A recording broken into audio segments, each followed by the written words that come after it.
Hey friends, Bob Gibbons here. Thanks for joining us for the Next Level show. We are excited you are with us today.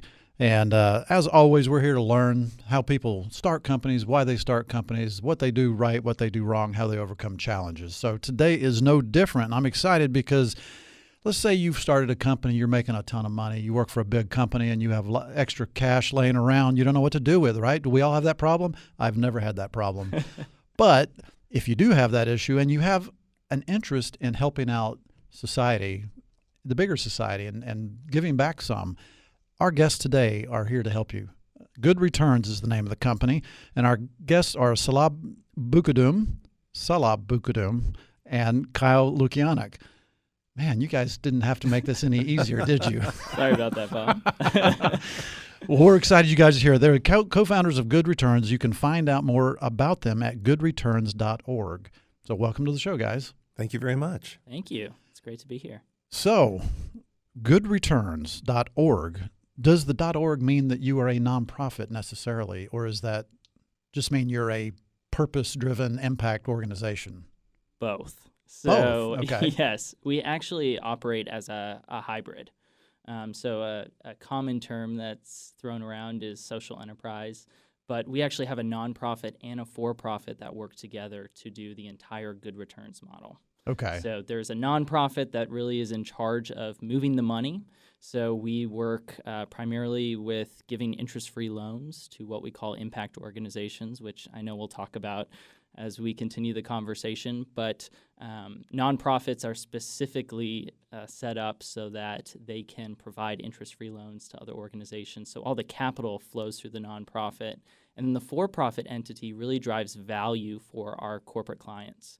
So we're taking capital from companies, providing interest-free loans to impact organizations. And then the for-profit comes in and tells that story. So it's actually capturing the impact through film and photo, bringing it back to the company and the corporation so they can use it to drive value through their messaging and their communications and things like that. So one entity, the nonprofit, is the one helping that company actually do the philanthropy and helping out the impact organizations, and then the for-profit is telling the story for them on their behalf. So it's kind of a marketing opportunity to sort of highlight the good work they're doing. Absolutely. Interesting. So, Salah, where did this idea come from? Well, in my prior life, I was a tech entrepreneur, and my business partner and I sold our company in 2005 and decided we were going to start another business, and we wanted to build a component of purpose into that business.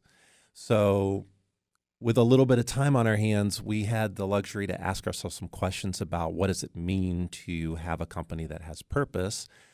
And I think we went to the place that a lot of people go to, which is maybe we could give away some of our sales or some of our earnings. Okay. And my business partner at that time, his name is Craig Tiratelli, and he still partners with us today.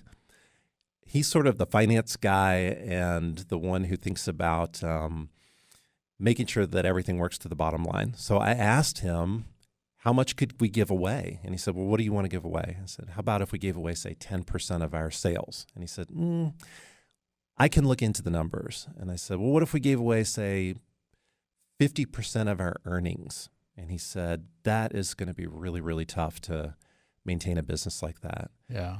And I said, well, where's the limit? Like, how do you choose? Is it 5%? Is it 100%? And he said, well, it's definitely not 100%. Otherwise, you're going to have a different business partner than me. Well, it's called a nonprofit at that point. Right.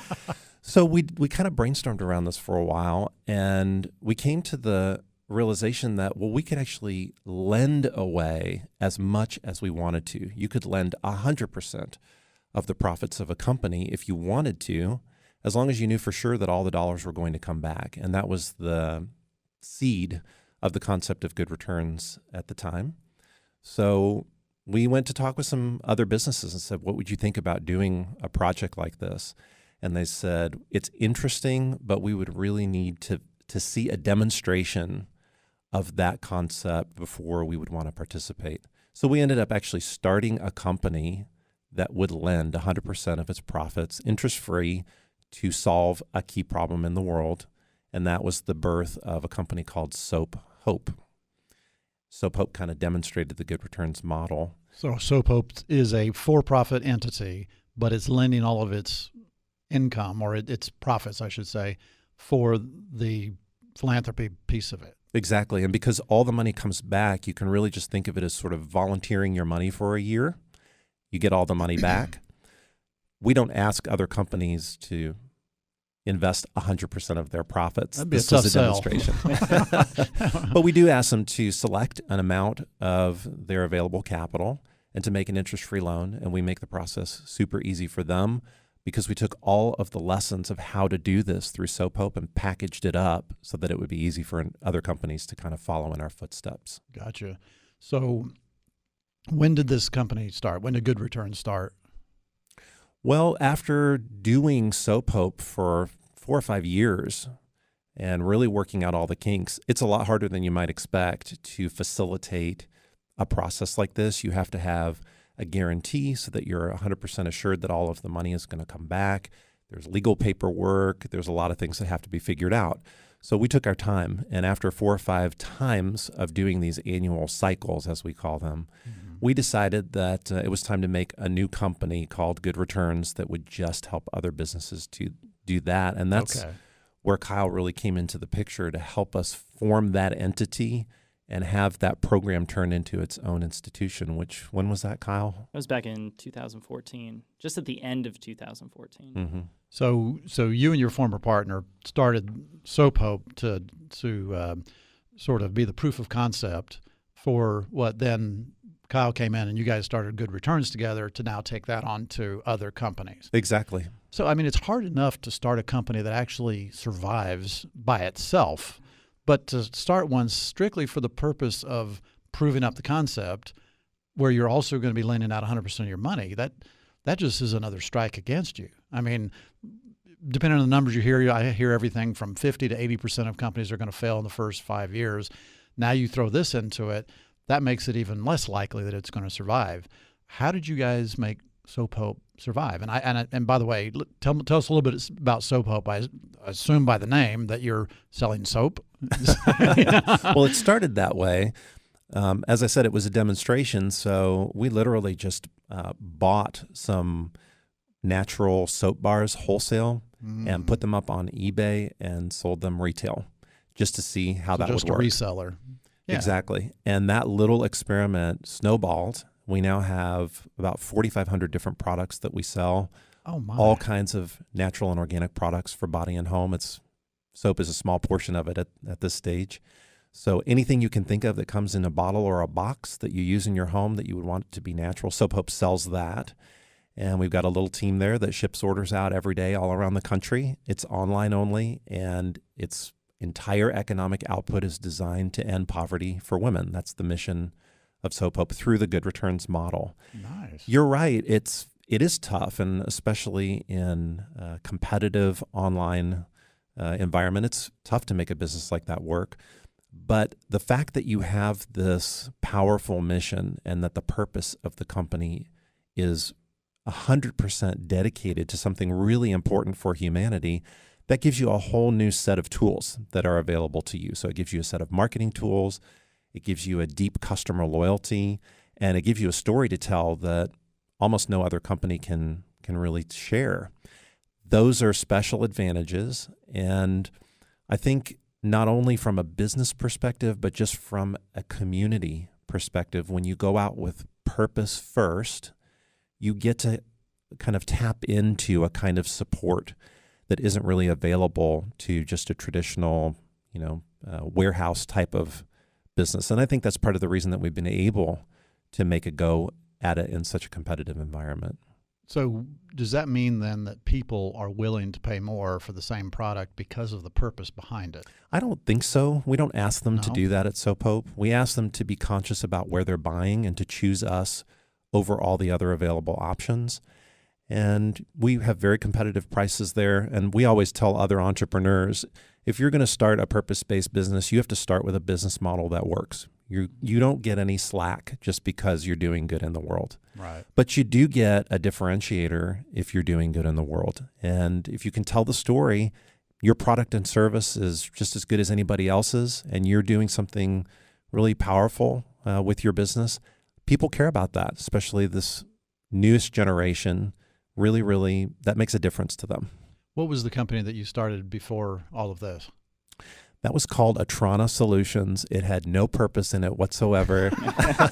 Wait a minute now. True. I'm sure it did. Well, I'll tell you what, I think a lot of successful entrepreneurs will tell you that creating jobs is a purpose, and Yeah. a deep and powerful one. Yeah. It's the basis for the success of our country, and there's something noble in just creating jobs.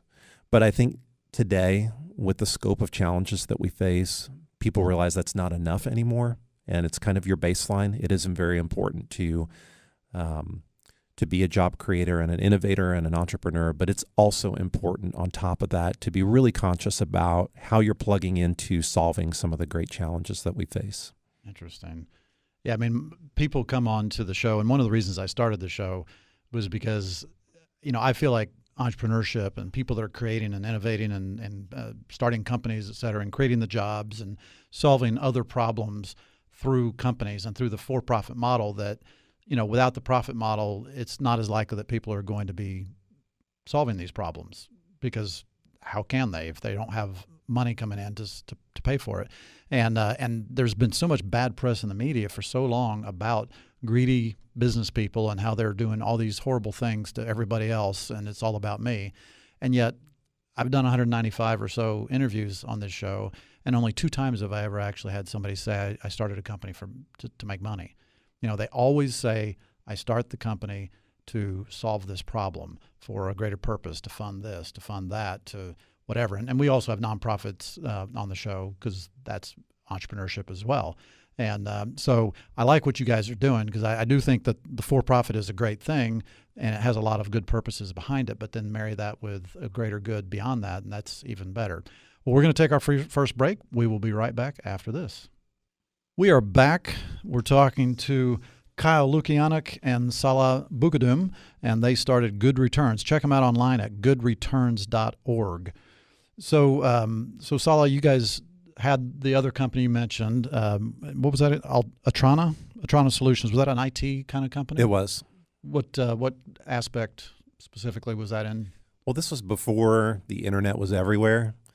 And in the olden days, when you went to a store, the point of sale system where they process your credit card was separate from kind of their internet connectivity. So there was a lot of things you couldn't do at the time. Right. And we built a company that let you do some of the things that you would wish that you could do at your point of sale. Wow. So really nothing to do with today's world or today's purpose that Kyle and I are working on, but it did kind of set the stage for thinking about what can you accomplish with a business for good.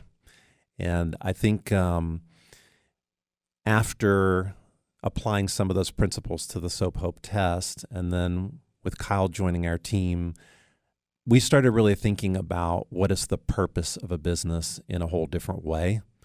Not only what does it do, what does it accomplish, what value does it bring to the society, but especially, Kyle really opened our eyes to how do you share the story of what you're doing? Because if you do it in a vacuum and no one can see it, no one learns from it, it doesn't create any new value for your company over and above the feel-good factor. Doesn't inspire other people. Exactly. They don't see it. And then it turns out that component of sharing stories is very important in the impact world, even maybe more important in just the for-profit world. And honestly, I mentioned before that my business partner, Craig, is kind of a finance guy, and I'm more of a sort of a tech-oriented or systems person.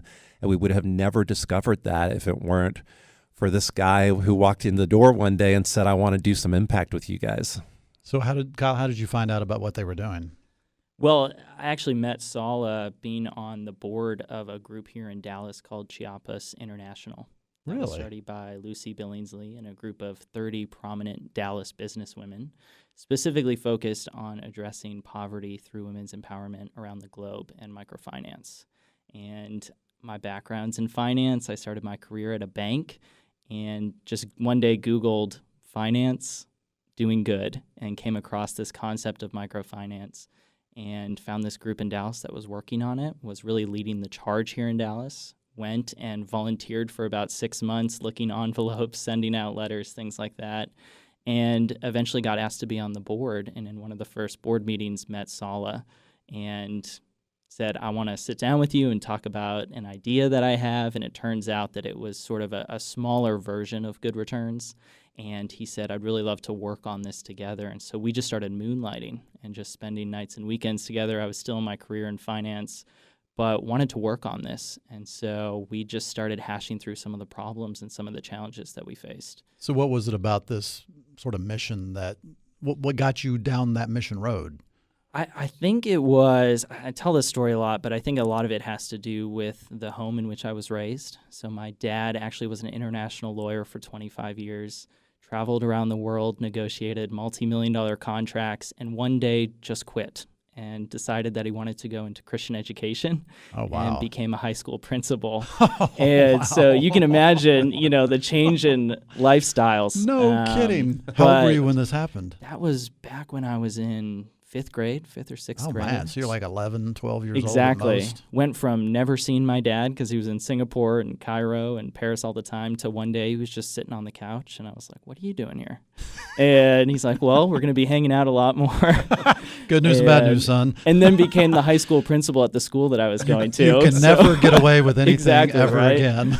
So that was a shock. But over time, I got to witness an example of someone that really felt a passion and a calling and then pursued that calling. And actually the coolest thing was the fact that the years that he spent as a lawyer, he uses every single day in the work that he's doing. He now runs a series of Christian schools outside of Kansas City, and he negotiates all their contracts, and he's able to, engage in the dialogue around how it is to actually run a school. And so I got to see that firsthand. And so when I graduated, he said 2 words of advice: find your calling or find your passion and invest in people. And so as I was working early on in my finance career, I was feeling this gap, I guess, when it came to finding that calling and wondering if I had to wait till halftime or till I get to 50 to really pursue something that I felt called to. And I didn't take that as a possible solution. So I wanted to start exploring it. And so just sent out a couple emails. That's what's great about Dallas is you can send out 3 emails, probably grab 3 coffees, and the entire trajectory of your career can change. And that's what happened for me. Wow. So that's interesting. So what aspect of finance were you in?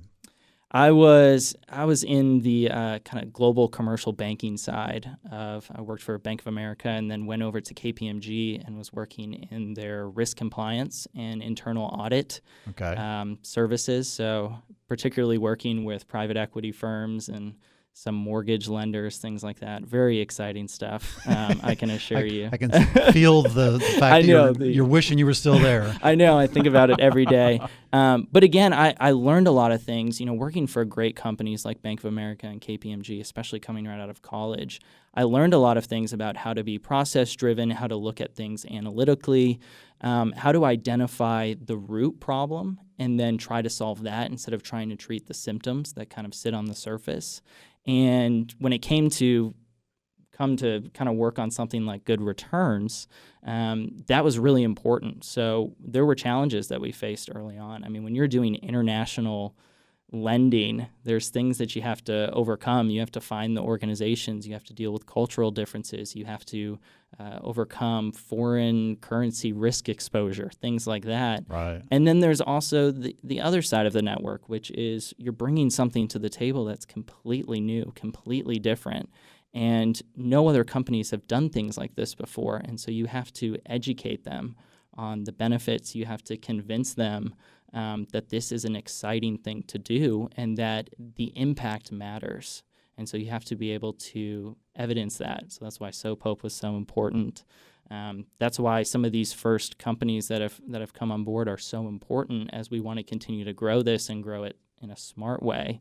Yeah. Being able to bring on companies that understand both the financial side of it, but also that storytelling component as well. So give me an example of a project other than SoapHope. What have you done? Give us a case study, if you will, on something you guys have done. Well, the one that I'm most excited about and that's currently underway is we partnered with Oryx USA here in Dallas, and we did our first ever Texas-only cohort. So we took about $250,000 from Oryx USA, and we invested it into 3 separate organizations that are working here in Dallas, working on issues like prison reentry, folks coming out of the prison system. There's another group that's working on women's empowerment. There's another group that's working specifically on veterans issues. And so we're able to provide them with capital that is directly going to the impact that they're performing on the ground and having a huge impact on their ability to sustain themselves. Interesting. So your beneficiary of your projects are not necessarily in some third world country. It could be right here in third world Dallas. Exactly. We like to work with the companies to identify organizations that align really well with the values of the company and the strategic value of what they want to achieve. So, for instance, some companies want to focus in a specific geographical area. In this case, Oryx USA, a lot of their employees live here in Dallas, and they have a great track record of being innovative in the way that they invest in nonprofit organizations here in Dallas. And so it was sort of a perfect alignment when they heard about Good Returns of, this is great, it's financially innovative, it's in the DNA of our company, but it's also in our backyard, and we would really love to see the impact continue to happen in our backyard. And so we were able to curate a group of organizations that aligned with those values. And veterans issues is a core area for them. They're also focused on basic needs and empowerment and education. And so we identified a lot of prospective organizations, and then we were able to walk through them in the process of selecting the final organizations and then distributing that capital. Now, is it fair to say that when you go to talk to a nonprofit organization, any of the ones you've mentioned, and you go to them and say, hey, we're not going to give you a grant, we're not going to hand you cash, we're going to hand you a loan, you got to give it back? I mean, is that seen? I've served on a nonprofit board before. They weren't out soliciting loans for the most part. Now, we got some loans for specific things, but most of the time we were out there trying to get grants. So does that kind of feel weird to them when you tell them that you're going to have to pay it back? It doesn't feel weird because we look for specific kinds of impact organizations that are in this mode of sustainability. So this is not a program for every nonprofit. It's a program specifically for those that have developed an operational or financial model where they can grow and scale. And that's very intentional. It's part of the innovation that Kyle is talking about, why this is an innovation, why it's different than traditional philanthropy. And it has a kind of capacity that traditional philanthropy doesn't have. Because if you have a business model as a nonprofit that lets you repay and lets you do more impact just with working capital or with scaling capital, that means you have the potential to grow without necessarily always acquiring additional grants. In a traditional nonprofit world, if you want to do twice as much work, you need to raise twice as much money. Yeah. In the Good Returns world, we look specifically for those organizations that have leverage in their capacity to grow and scale. So for a company like Oryx, they do make grants. They've got lots of nonprofits that they've supported in different modes. And this is a new tool that lets them also specifically support those that have a working capital need or a scaling capital need and add that to the mix and do even more impact. And what's so powerful about it is if you think about this $250,000 that we put out for their first pilot, all of that money is going to come back. When it returns, they can do this again. They could do it again and again and again, or they could do it once. Then when the capital returns, they could grant it. So there's a lot of different approaches that are opened up by the Good Returns model that just weren't available before. So your lease is going to expire in the future, and you're trying to figure out how soon should I start working on that? Is it 6 months or a year or 2 years before my lease expiration? Well, there isn't an exact date. This is Bob Gibbons with Riata Commercial Realty, and my clients always meet with me about 2 years before their expiration date, and we create a strategy. and then we review that strategy again a year later. And so we're always working toward what's right for them, not what they think might be an arbitrary date by which they need to figure this out. The keys in determining how much time you need are whether or not you're going to move, whether or not you need to expand, will there need to be construction on wherever you're going to go to, and all those things take more time. So do a strategy meeting a couple years out with your advisor, and that'll make things a lot more clear. For more information, please go to texastenantrep.com. That's texastenantrep.com. Welcome back. This is the Next Level Show. We are talking to Kyle and Salah with Good Returns. Check them out, goodreturns.org. And so, Kyle, define an impact organization for me. So we have 3 specific criteria that qualify an impact organization. One is that they're addressing a key human need. One of the ways that we kind of map that out is we line them up to the UN Sustainable Development Goals. So these are issues like poverty, access to clean water, education, hunger, things like that. The second criteria is that they're doing it in a financially sustainable way. So Salah talked about this a little bit, but they're doing it in a way that they don't rely on grants or donations to scale their impact. And then the third criteria, which is a little bit tougher to really hone in on, is that they're creating no known negative side effects. Oh. So that in their effort to address, let's say, poverty or address access to clean water, that they're not creating an excess negative impact on, say, the environment or something like that. So in our due diligence process, we try to take a holistic view of the impact that they're creating and try to identify, are there any unintended outcomes that are happening? A good example of this, or the one that I like to point to, is several years ago, or maybe almost a decade ago, the Tom shoes example. Uh-huh. So when they were going in providing these shoes, great intentions, and even a good job of executing that, but there were unintended consequences of destroying local economies, creating some health issues, and dependencies that they weren't able to continually fulfill. And luckily, Tom Shoes has learned from those situations, and they're doing a lot of things to change their model.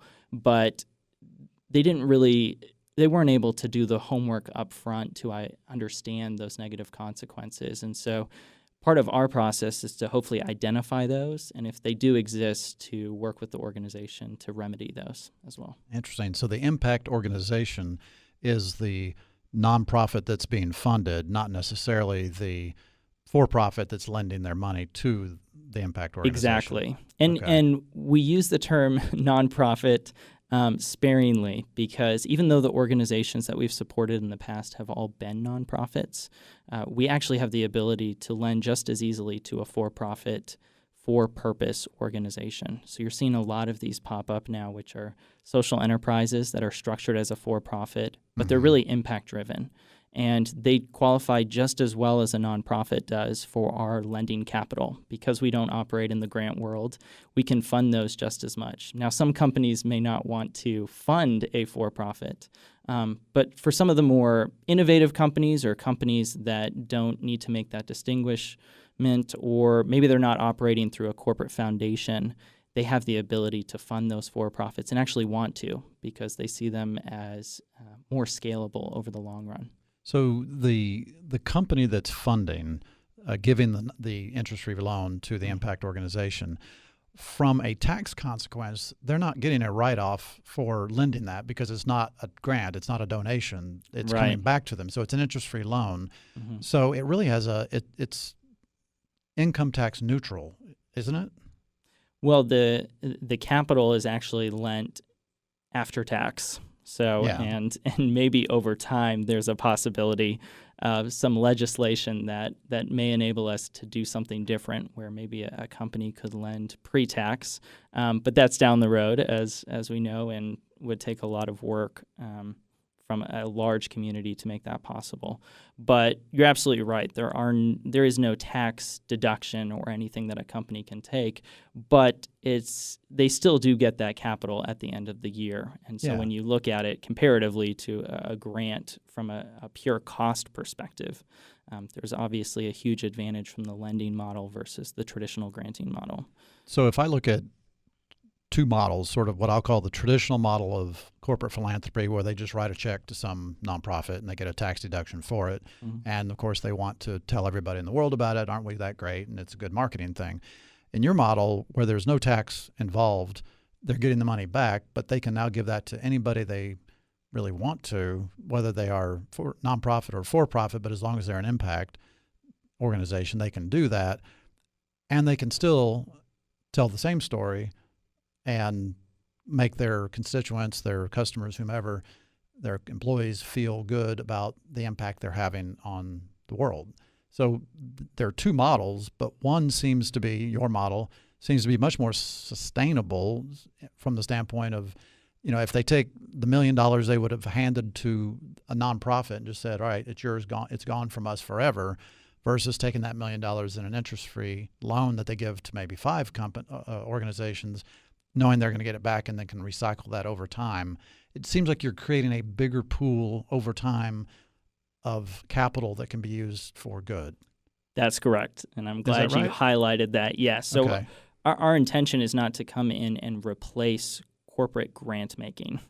That is not the case. But what we saw, and one of the reasons why we set out to start Good Returns, is we saw this gap for companies, is they were having to make this decision of, do I give money or do I reinvest it in the company? And that's it. Those are kind of the only options that they have. There wasn't a real model that enabled them to operate most effectively as a business. So you saw a lot of capital that just would sit on the sidelines, maybe in a corporate treasury or in marketing budgets, or even in corporate foundations, they would sit on reserves or in a corpus that the foundation operated. And they couldn't grant that money out because that money couldn't take on that risk profile. And so we wanted to be able to mobilize that capital. You see a lot of companies that are announcing record-setting profits each year, and yet corporate philanthropy makes up less than 5% of all philanthropic dollars that go out in the U.S. So there's clearly a gap here, right? And the reason is not that companies are bad, although there's, I'm sure, a population that would make that argument. But it's that we haven't built good enough models to facilitate that flow of capital from companies into the social impact sector. And Good Returns is just one example, but we believe as a team that it's hopefully going to be one of 100 or 1,000 different ways for companies to do this. It's the idea that more capital needs to come from the private sector to address these issues, to close that gap on the problems that need to be solved and the financing that needs to happen. And to take it even further, the reason why we support impact organizations is we believe that there's a lot of power in the scalability of what they do. So the nonprofit sector can't solve all the problems that exist the way that they're currently structured. The philanthropic dollars are too finite and too scarce to solve every single issue. And so building these sustainable solutions is very powerful. But there needs to be the financing mechanisms behind it that can scale that growth. And some of these organizations, they'll never make VC-style returns. You're not going to get, a 50% return on some of these organizations, but their work is amazing and sustainable. And, one of our investees, a Cola Project, I say that they kind of suffered from their own success. Is they started building out these big contracts and becoming very sustainable. And what happened was that their donor pool said, well, you're doing so well. My money's needed elsewhere. And yet their only other option was to go to traditional banks or other traditional capital sources where the interest or the cost of that capital directly went against their mission. So there wasn't a real capital source, even though they were doing great work, that allowed them to scale effectively and efficiently without sacrificing their mission. Interesting.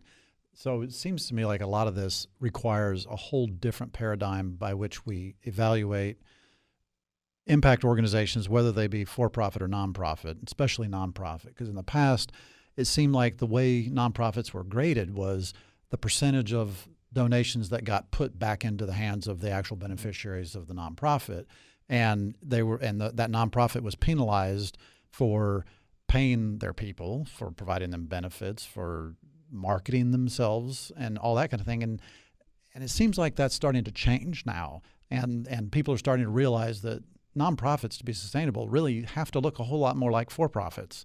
They just happen to reinvest their income. I've served on nonprofit boards, and we had expenses, and we had income, and we had capital projects, and it looked exactly like a regular company, for-profit company. It's just that we didn't have a profit at the end of the day that was then distributed out to the owners. It was kept inside for whatever purpose. So for what you guys are doing, it kind of takes that change in the mindset and the paradigm to an even greater level. And does that make any sense at all, Salah? Yeah, that's exactly right. This is the time for innovations like good returns. This may not have worked 10 years ago or 15 years ago, but now that we're seeing the capability of nonprofits to build sustainable, scalable models, the financing and other mechanisms to support that scale have to come up behind them. We don't have an ecosystem that's as well developed as in the for-profit world. So innovations like good returns step in to help fill that gap. But I think the other critical part of this is it's not philanthropy in the sense of here's a need, there's no capital to provide for that need, we're going to step in and fill the gap.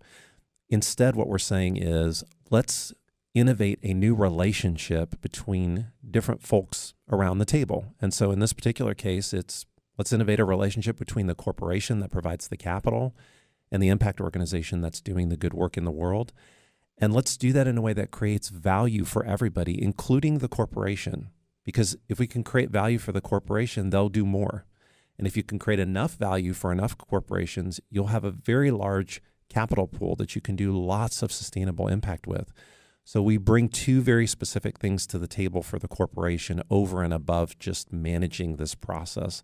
And one of them is every dollar of lending is guaranteed. We do not ask the corporations to take a risk. We bring them a financial guarantee, an instrument that they can use that assures them that every single dollar that they lend is going to come back. They take zero risk. And the other is we bring this amazing storytelling and engagement process to them that's not just for telling to the world. It absolutely is. It's great for branding. It's great for maybe a new product launch or reframing a product, but it's also great for their ability to attract talent to their organizations because young, engaged people are looking really deeply at what does my company do for the world and how can I participate? Okay, I want to talk about that a bit more, but we got to take another quick break. Be right back. Welcome back to the Next Level Show. We're talking to Salah and Kyle at Good Returns. Check them out, goodreturns.org.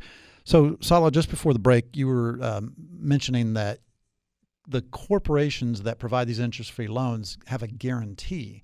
So they absolutely have no risk. Who's providing such a guarantee? Well, in the early days when the loans were small coming out of Soap Hope, I provided the guarantee. I actually personally guaranteed the loans. Holy cow. Well, we had to have some mechanism to test, and we're entrepreneurs, so you step in and you just take care of it. Entrepreneur means I'm willing to take crazy risk. But these days we do it more formally. We have a partner called Inverdale Capital Management, and it provides a fund that impact investors can put their dollars into. Those dollars get invested into the market, and then the fund itself serves as the guarantee capacity. So if there were ever a default, and we've never had a default on any of our loans, but if there were ever a default, these impact investors are willing to share the risk among themselves and cover that default, and the fund acts as the collateral. So today in this environment, the Good Returns model can grow really as large as we can grow it with our corporate partners, and the guarantee will grow to meet their cycling. So one of the examples you guys gave earlier was $250,000 with Oryx. Is that a sort of a normal amount, or does it get a lot higher than that or a lot smaller than that? Well, that's a pilot amount, and we are hoping that we will start seeing cycles in the seven figures because you can do some really amazing impact with that level of investment. And since the guarantee is behind it, it should be easy for companies to participate. And are these loans typically only 1 year, or do they vary in term? Today, they're 1 year long, and that's to make it simple because a lot of corporations operate on their annual budget cycle. But down the road, we're hoping to innovate more and be able to provide different levels and different terms. Interesting. So one of the other things that was mentioned earlier was the fact that this story can be told to various constituencies, including employees. And a lot of companies are, in fact, here on the show, the single most often heard challenge that entrepreneurs tell me about is the ability to retain or hire and retain the best talent. So so this helps them tell a story to their own employees. So is there an example of how one of your clients has used that with their employees? Well, one of the probably the best example that happened when we were engaging with Oryx USA was they've done a great job of engaging their employees in every step of their corporate foundation. So it's a foundation board with over 40 employees that get nominated. They serve on the board. They get decision authority and all the decisions that the board makes in every single organization that they support each year. And we really wanted to engage with that value. And so we set up a whole process where the organizations, we performed our due diligence process and gave each employee a one-pager on every single organization that was being considered. And they got to vote on an online polling site. So they took 2 weeks and they got to read through and ask questions and then actually submit their vote of who they wanted. And then over a series of stages, the top 8 got moved to the next round and then the top 4 to the next round, and we ended up deciding on a top 3. And then we took employees and gave them the opportunity to sign up for on-site visits. Oh, wow. So we actually brought them to the organizations where they got to meet with the founders and understand the mission, actually meet with some of the beneficiaries on the ground, and really witness the impact firsthand. And obviously that was a huge component for Oryx USA. And, I'm also proud to say that Oryx USA does this for most of the organizations that they support. So they really exclusively only support organizations that have employee involvement. And so they build these long-standing relationships. And actually with one of the organizations that we cycled to or lent to, they engaged in a different process to actually fund a grant as well. And so that was a really neat thing that we kind of facilitated that relationship, but then Oryx USA took that relationship even further and brought it into their grant-making capacity. So that all starts with engaging employees, getting them excited about the mission, and then not just checking a box, but saying, okay, over the course of the year, how do we actually continue to tell these stories? And so we're working right now on developing what we call our mid-cycle report, so our 6-month check in with the impact organizations, what's actually happened, how has the capital been used, and then what are the stories of people that have been directly impacted by this capital. And so we have those stories now, and we're working on kind of building those out so that we can share it with the employees that went on site, visited the organization, and now get to really see, okay, this is what happened. Yeah, I mean, that's some seriously tangible social involvement. I love seeing that. It's very different for somebody who has an interest in something that's in another country, where getting your employees there is a whole different level of problems and cost. Exactly. And we have a solution for that too. So Soap Hope is a great example of this, where a lot of their impact was in the Dominican Republic. So actually going and capturing those stories was something that we did last summer.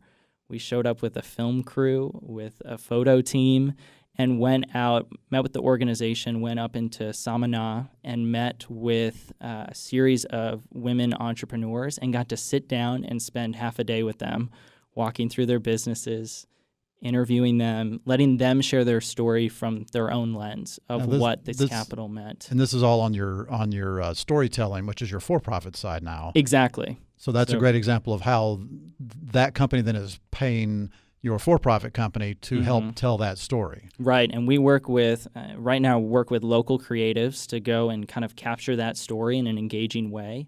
And then we brought back over 500 high-res photos, over 6 hours of footage, and we were able to condense those down into some pretty compelling videos that we could share with customers. And so Soap Hope was able to take one of those videos and share it with its tens of thousands of customers, talking about, hey, this is what your purchase means. This is the actual person impacted, and that's very powerful. Ultimately, this is how you're involved in this program and this mission, right? Exactly. Which that goes back to what you were saying, Salah, about them feeling like they want something more than just buying a product, working for a company, they want to feel like there's a greater good. Exactly. And when did that?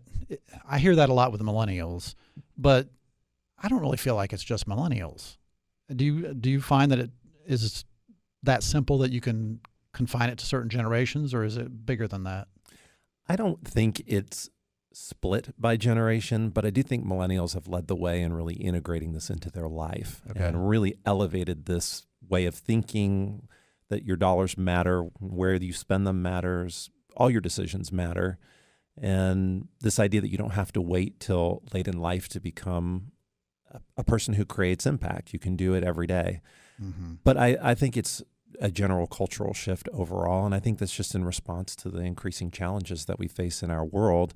Some of our models have to evolve, and especially in our country, we can use the principles that made us so successful and evolve those principles, which are very entrepreneurial and business-oriented, and kind of utilize the power of that in new and innovative ways. So Good Returns is an example of that.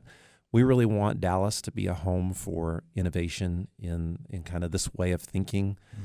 We think we're especially suited in this city to be a home for those kinds of innovators. So when you have a client who is going to give that interest-free loan for the impact organization, do they also have to sign up for the for-profit storytelling piece?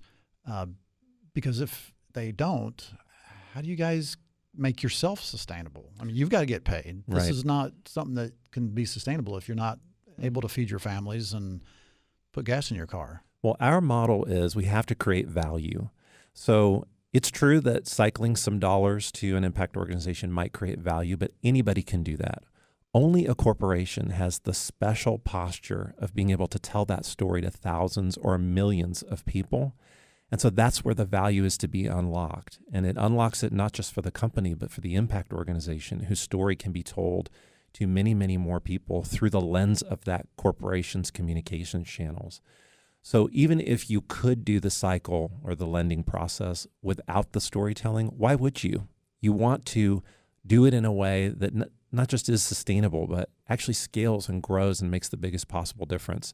So that's where we focus our time and energy is, who are those companies that want to unlock that value for themselves through the attraction of employees, through the impact of this on their brands? Seems like there would be a natural tension between you and your storytelling piece and the marketing companies that they already engage for other purposes. Seems like those marketing companies would be wanting to say, hey, wait a minute, that's what we do. What's this Good Returns? Who are they?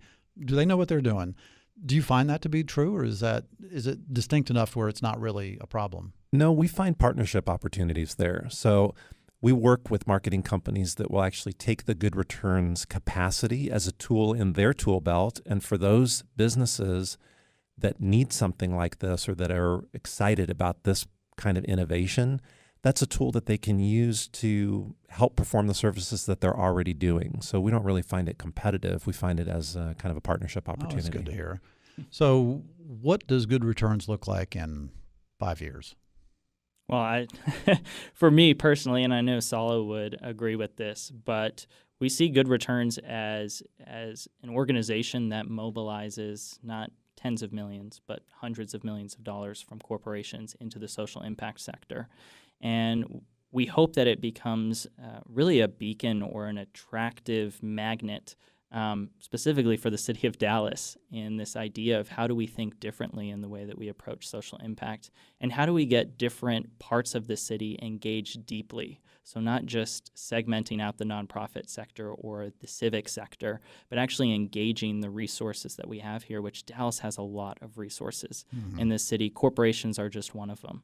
And we see Good Returns as providing an example on ways to do that, and then hopefully engaging with other organizations as they start to replicate that process with academic institutions and the media and religious institutions, which also operate here in Dallas and have huge capacity impact to do things. Well, Kyle, Salah, thank you so much for being our guest today. It's a fascinating model, and I love what you guys are doing. I'm anxious to see how it grows and in the future. So Listeners, please go to goodreturns.org to learn more, get involved, and we'll be back next week with another great guest. Check out the show at thenextlevelshow.com, or just go to podcasts wherever you get those, and YouTube, and just search The Next Level Show, and you'll find us there. Talk to you again. Bye.